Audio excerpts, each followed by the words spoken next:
Check this.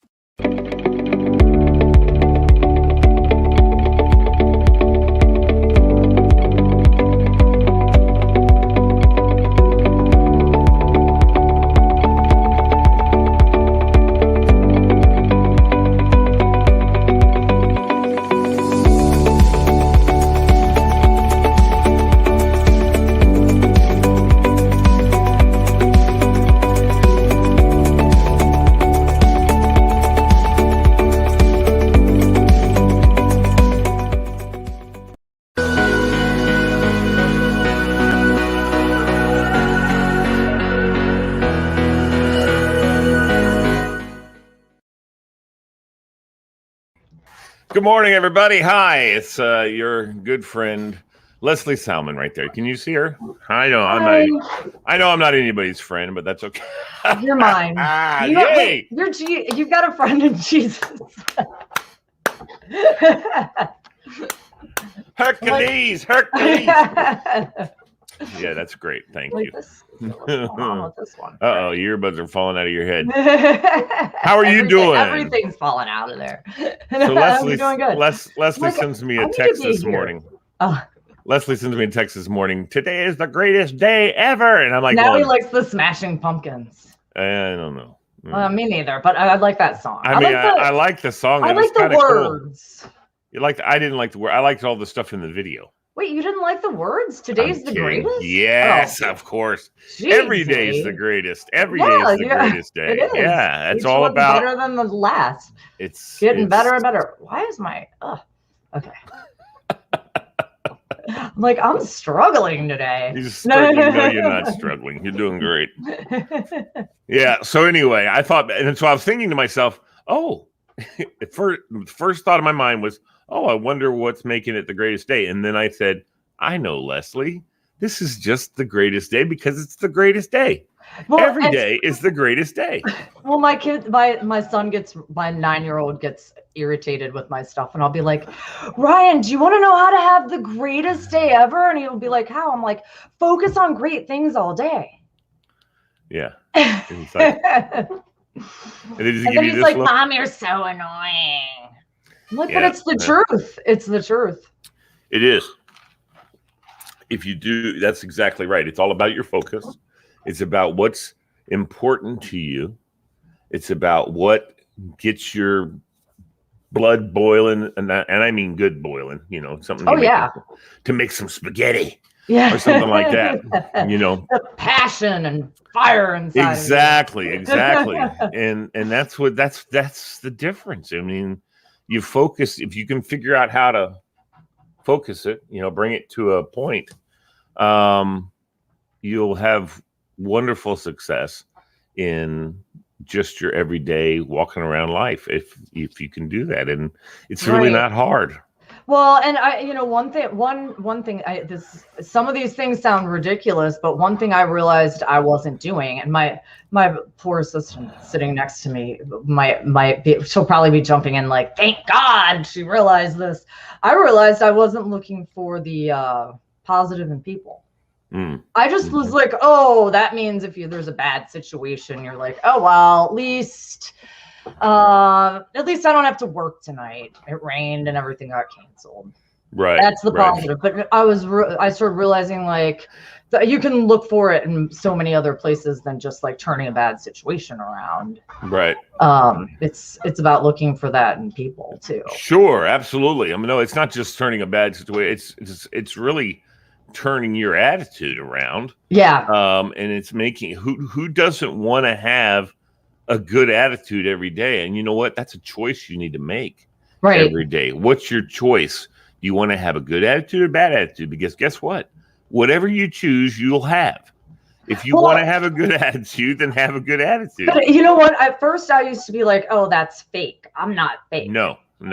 But what it's so much, it's one of those things where it's a lot harder than it sounds at first to get it. But then once you get it, you're like, you understand. Right.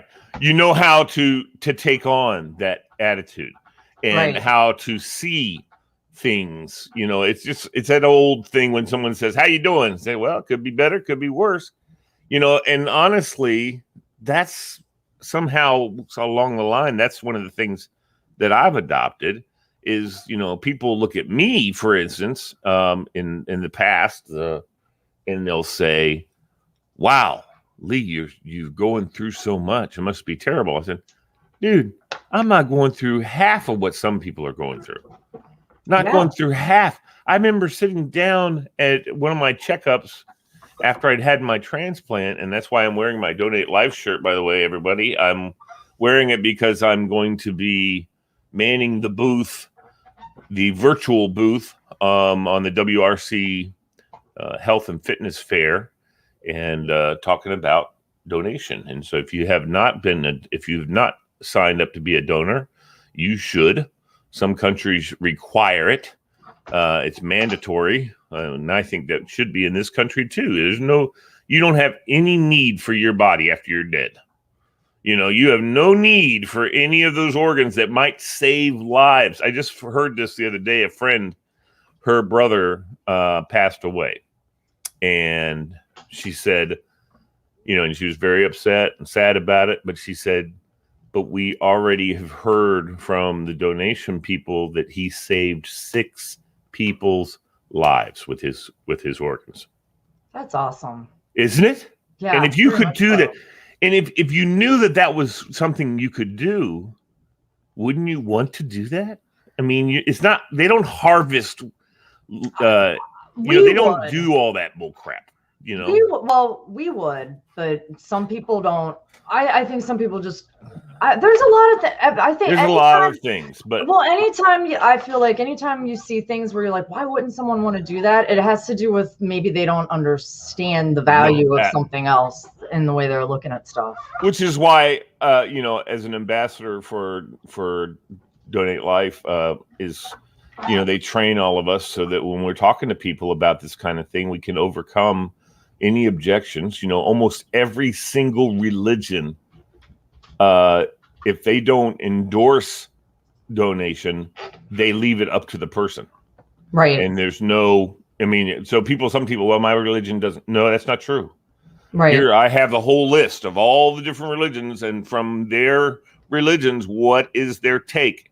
And a lot of them are like, if they want to, like, for instance, just give you a couple of quick examples. The Muslim faith, that a lot of people in that faith think that they can't be organ donors, but you know what? Their faith precept is to support and help in their community, and that's a way to do it. That's one way to do it, is to provide and help other people. And that's what organ donation is. You're helping other people. Right. So. Right.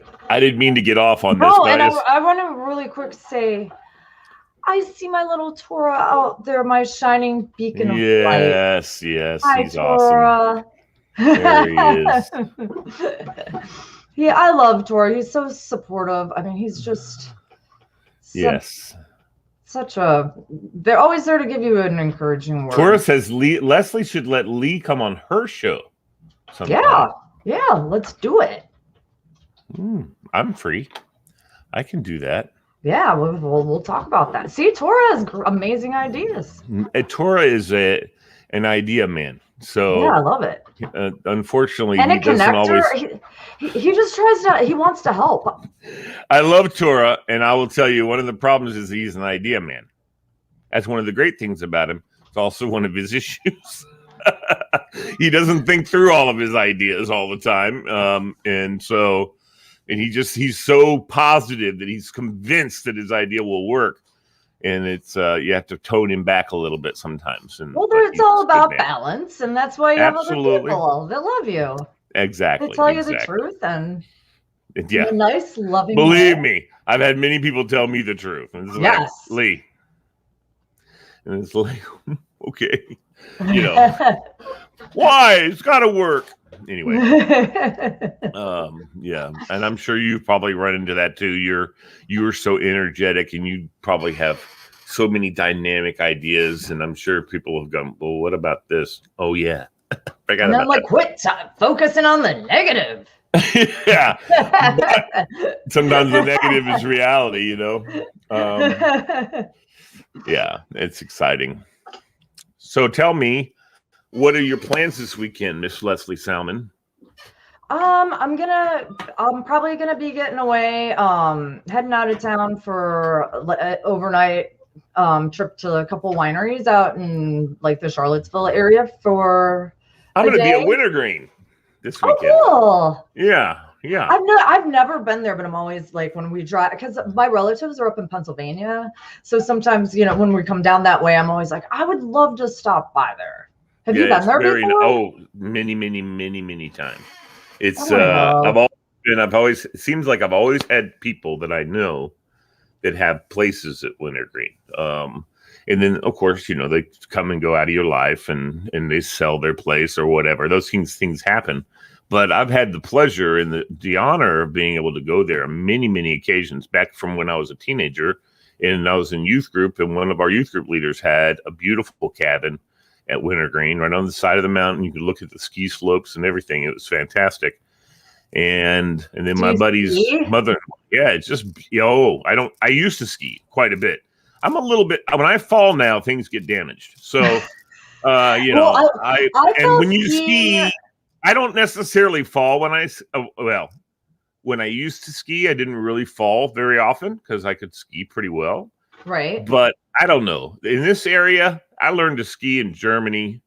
And then I learned to ski in Colorado, and then I went to Germany. So both those places skiing were not the ice fest that we have on the East Coast. You know, anywhere around here, you got to have your own skis that are sharpened perfectly so that you can cut on the ice and everything. That's just not something. And when you hit ice, it's a lot different than falling into snow. So I only skied twice. And it was in Illinois. So, and I fell and tore ligaments in my knee. So I figured, if I can't ski in Illinois where it's flat as a pancake. I was about to say, I'm sitting there. I think they literally built the one hill at the ski resort that I went to that I fell on. So that, like, if I couldn't handle a man-made hill, I just decided skiing probably. No, you just need someone. You know what? You just need someone to show you how to do it. That's all. I really. It was basically, I didn't have self-confidence to keep trying. Like, if I can pick. Just like anybody, you pick something up real easily and you love it. And if you're struggling at something, you're just like, You know what I see? You know what, Lesley? I see you on a snowboard. I think you'd be Miss Cool. Get your baggy snowsuit on, and Well, no, I always liked riding up the ski lift or the ski tow, but then I get to the top and be like, I don't know. And then didn't want to go down. Listen, we went with the group to not too long ago long ago actually, to Blue Knob, and I can ski. I can ski a black diamond on snow. I don't know about ice. Ice is horrible. But we went down the thing, and it was just it wasn't black diamond, but it was a slope that was advanced. And I looked down the hill, and I could see the gleam of the ice. And I said, "Well," took the skis off and walked down through the woods. I actually have done that before. I was like, I am not even attempting to ski. I had rental skis, so the edges are not sharp. There's not good for grabbing into the ice. And I was just like, you know what? Maybe I could snowplow my ass all the way down. Excuse my French. All the way down the mountain. Before you start again, and I'll yell beep right when you say it. But I was like, no way. I mean, I just rather walk. Thank you very much. And I actually skied in because it was fluffier snow in the woods, and I just took it nice and easy, tree to tree, and really easy. And I mean, at first I started walking, then I realized, I can ski in this. This is enough that I don't have to, I can just slide a little bit down through the woods. And I got yelled at by one of the ski patrol people, and I'm like going, dude, I'm not going out on that ice. Right. And he said, well, you have to walk. So I had to take the skis back off anyway, but whatever. So we decided to stay on the old bunny slope the rest of the day, playing around with the bunny slope, and we had a good day. We had a good day. Good time. Well, you're going to have an amazing time this weekend. I'm jelly. Yeah, I'm not skiing this weekend. We're just going to be there for It's my sister's birthday is the 21st. Oh, that's a fun way to celebrate. Yeah, Sunday. So yeah, she's the one. She's the rich one in the family. So she's rented. So it's a VRBO or whatever, the Verbo place. It's like Airbnb. Yeah, it's like Airbnb, but it's VRBO or something like more? that. Yeah, there's something new every day. Yeah, exactly. So she found this one, and it's like a huge place. Huge. Everyone's going to have their own room if they want it. I mean, I haven't told my wife that I want my own room. No, I'm kidding. No, everyone. But it's got lots of rooms, lots of bathrooms. We're set. You might be happy about spoiled. That. Yeah, I'm saying I wouldn't doubt it, but no. Yeah, she could spread out. Just take up the whole bed. She'd be like, "Oh, thank God, Lou's not snoring all night." No, actually, exactly. Well, no, I don't. I would snore, but I don't snore. She snores all night. It's crazy. She rolls, and it's really funny because she's fine on her sides when she's sleeping. Normally, when she goes to bed, but she rolls on her back. Good night. I mean, it's like, honey, roll over on your side. Fall asleep before she does. No, she's gonna wake me right up, and I had to just poke her and say, "Babe, get on your side." Oh, sorry. And she rolls over on her side and stops snoring. But it sounds. I mean, I've taped it before for her. Listen, you got to hear this. And she's probably it's just. She's like, really? No one. She goes, no wonder my mouth gets so dry. And I'm like going, yeah, because you're going. Well, if you were a good husband, you could just mist a spray bottle in there. That's a great idea. I don't know how much she'd like that, but yeah, it's a great idea. I'll just stay up all night making sure that she stays hydrated. Like feeding her grapes. Yeah. And feeding her. Yeah. Is that really what is required of a good husband? That's a man. Yeah. Anyway, it's a good time. Cool. So that's good. I'm glad you're going to go have a good time. Don't have too much wine. You get yourself find it. Yeah, right. No, I won't. No, I'm kidding. Well, that's what's nice about going Gainesville. You get to go around to the different wineries and you get to meet the owner and talk about what they're doing, and you get to imbibe slightly, and have a pleasant evening. Don't you do that?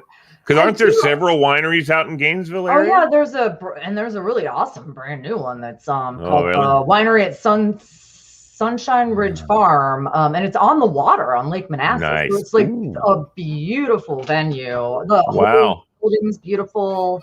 Yeah. But I mean, I'm more about going to enjoy the venue than I like to try wines, but I probably will only have maybe 1 to 2 glasses tops. If I'm I'd be there for 4 hours, I would have 2 glasses of wine. I just don't really like the feeling of being out of control, intoxicated. Yeah, because I'm a control freak.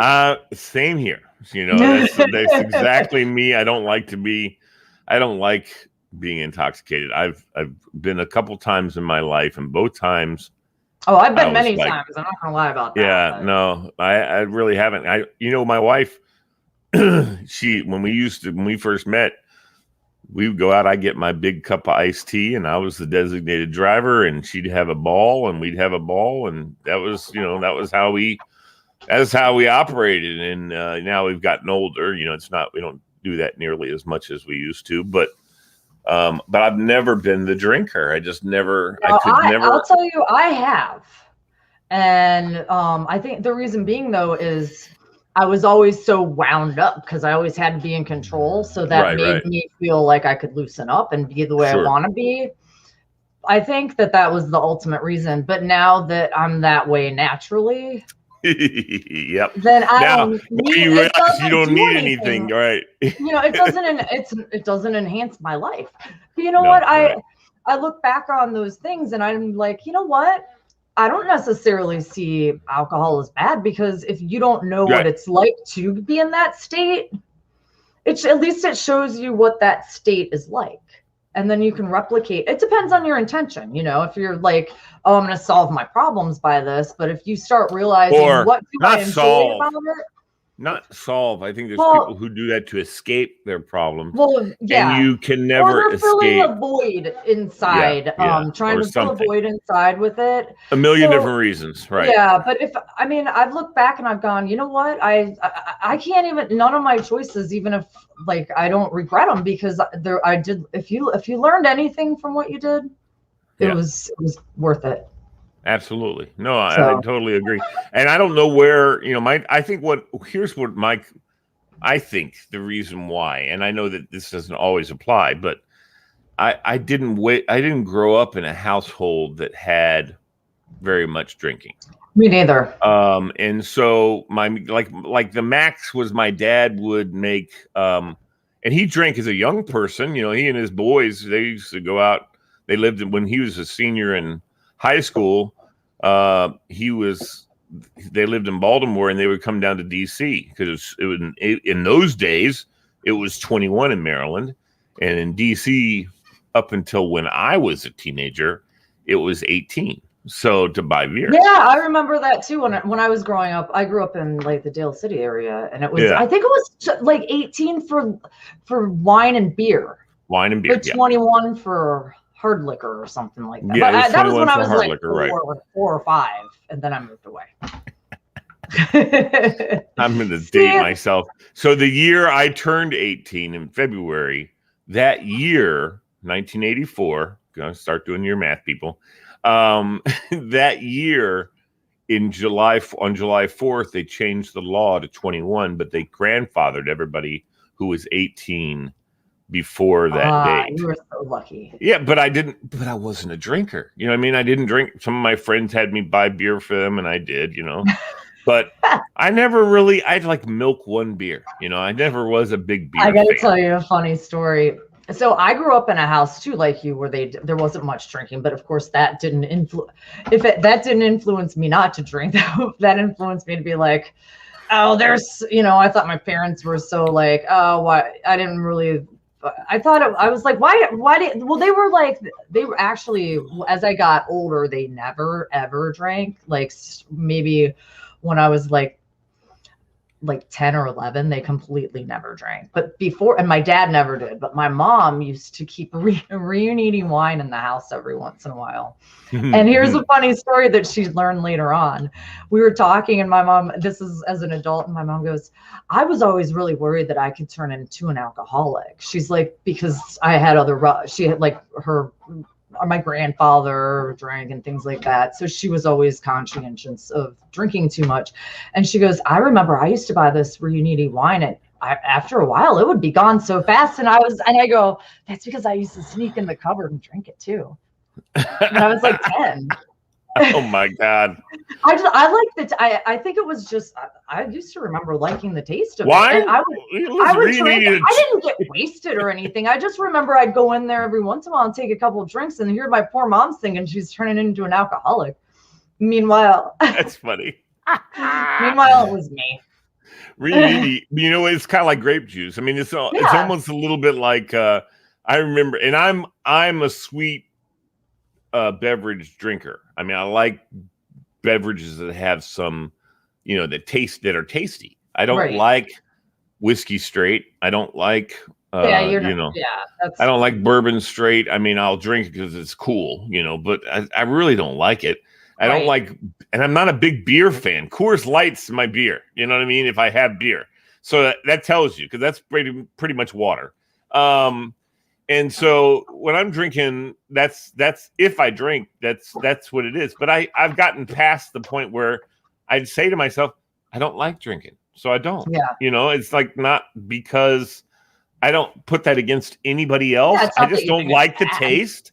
I don't like the taste. I mean, it's not doing anything to make your life any better. I like vodka tonics with extra lime. I like them.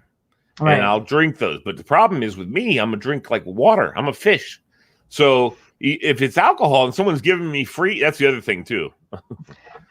The cost is not even, I can't even justify how much it costs for a rail drink I mean, $8. I'm like, please, I can buy a whole bottle for this. I can buy an iced tea that you have to refill all night long for $1.50. You know, and I'm a fish, so I like to drink, and so therefore I'm just going to get iced tea, and we're going to be good, or Diet Coke or whatever. But yeah, no, vodka tonics. And I remember at one time I went through a stage of whiskey sours, and I really liked whiskey sours for a while. When I would go out with my girlfriends or something like that, that's what I would order, and that's what I would get. And I enjoyed them, and I drank them like a fish, you know, and I didn't never really get drunk. I'm a big dude, and so I'm happy about that. I never really got, I got inebriated, but I never really got drunk. Right. But so that's, you know, I don't have a real drinking. I don't have an acumen for drinking. I don't, you know, never been a big drinker. I love going out to wineries though. And I do like tasting. Yeah. I like for instance, same with breweries. I like to go and taste, like get the, you know, the rail of all the different beers that they offer. I like the flights, exactly. I like to get the flights, and I like to try out the different beers. And sometimes I come across one that I go, "Ooh, that's pretty good." Yeah. I mean, I like a good Weiss beer from Deutschland when I used to live in Germany. Yeah, like if I'm gonna pick one, it's gonna be a wheat beer, like a wheat beer, or maybe like a Belgian ale or something like that. Yes, exactly. That's what I enjoy. If I can say I enjoy it. I mean, well, I'll tell you. Actually, my favorite beer is Guinness. Never had a Guinness. I've always thought, no way, that's too dark. It's going to be too bitter. It looks like that, but it's not. It's actually not bitter at all, and it's got lactose in it. So I'm like, it tastes like a beer milkshake. Well, I know when I was working for Mr. Gaddy's back in the day, we had Lowenbrow Dark on tap, and I liked that. It was nutty. It was a nice nutty taste to it. And I really enjoyed it. So that was the only time I ever was a beer fan, was Lowenbrow Dark. And I don't know where the hell I can find that. I'm going to have a Guinness one of these days and just bite the bullet and have it. I just have always thought I'm going to hate it, and I don't want to pay for it. I did too before I had ever had it. And then I don't know, when I started like trying more different, like in my expanding my palate from going Gainesville. And I started like being like, oh, some of these other like craft beers are kind of interesting. Like they're interesting to try. I was like, let me try a Guinness. And I was like, wow, these are actually really good. Well, we're getting too close to, you said you had a hard 10:30 stop time. Yeah. So we're getting close to 10:30. We got 2 minutes. It's huge amounts of minutes. 2 minutes to impart wisdom and happiness. And hey, I'll tell you one of my things that I've worked on this week, and I put a post up about it. But word choices. Absolutely. And back to the power of the word. But I started changing the way I substituting out. There's about 20 words that I started substituting with other words, and I'm like, I can create a win-win in any scenario doing this. It's so powerful. Fling, flam, flu, flay, float, flay, just changing the word good to healthy, bad to unhealthy.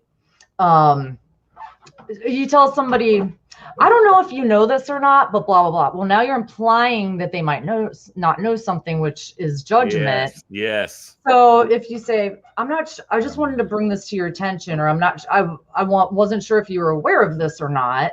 All right. Totally different reaction. Different. So I know you don't know this. Yeah. I know that you're not aware of this, but you know. Well, if you say, if you just stupid? Say it in terms of, it's not that they it's not that they're not capable.